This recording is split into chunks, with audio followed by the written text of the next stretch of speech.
Nandito na pala kayo. Anong ginagawa ko? Pinapanood ko lang naman ulit yung video na ginawa namin noong nakaraang araw tungkol sa Fusion Alley. Alam ko yung nasa isip nyo. Gusto nyong malaman kung paano namin binuo? Tara! Siyempre, gaya ng lahat ng konsepto, nag-brainstorming muna kaming magkakagrupo. Siniyasat namin ang mga posibleng issue sa Maynila na napapanahon at maaari namin pag-usapan. At ang napili namin, Fusion Alley. Oh, ba't ka nandyan? Hindi pa ako tapos. Alam mo ba kung bakit Fusion Alley? Kasi maliban sa mahilig kami sa pagkain, sinasalamin din ito ang 3 SDG na aming napili. Ang pang-una, ang no poverty, ang pang-anim na clean water and sanitation, at ang panghuli ay ang decent work at economic growth.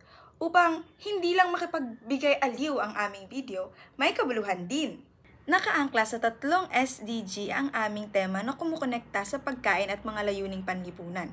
Sa SDG 1, dahil ang Fusion Alley ay nagbibigay ng pangkabuhayan sa mga manggagawang nagtatrabaho roon. Sa SDG 6, dahil napakahalaga ng kalinisan sa paghahanda ng pagkain. At sa SDG 8 naman, dahil ang mga negosyong naroon ay nakakaambag ng malaki sa lokal na ekonomiya. O, production process baka mo. Nung pre-production, nagtarya-tarya muna kami ng mga gawain.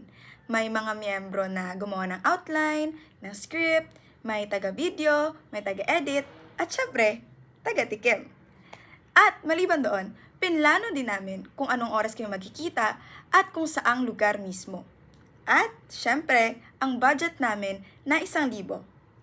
Sa production, pumunta kami mismo sa Fusion Alley at kinunan ang iba't ibang stalls, mga tindero-tindera, at mga pagkain na kanilang binibenta. Maliban doon, sinigurado din namin na ipasok at ipakita ang aming target na SDGs. Sa post-production, doon na namin pinagsama-sama ang mga clips na kinunan at ang mga voice-over para maging angkop at maging mas malinaw ang mensahe na nais naming iparating.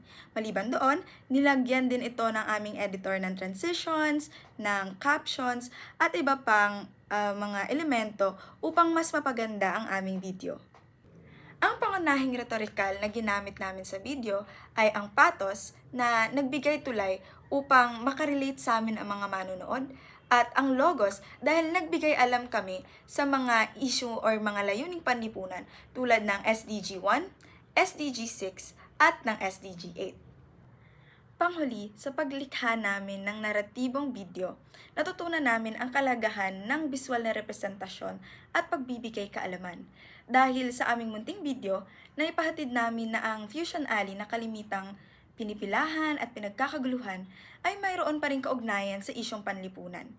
Kaya mahalagang obserbahan din natin sila dahil hindi natin alam na may dinaranas na silang mga issue na konektado sa trabaho, kahirapan, at sa kalinisan.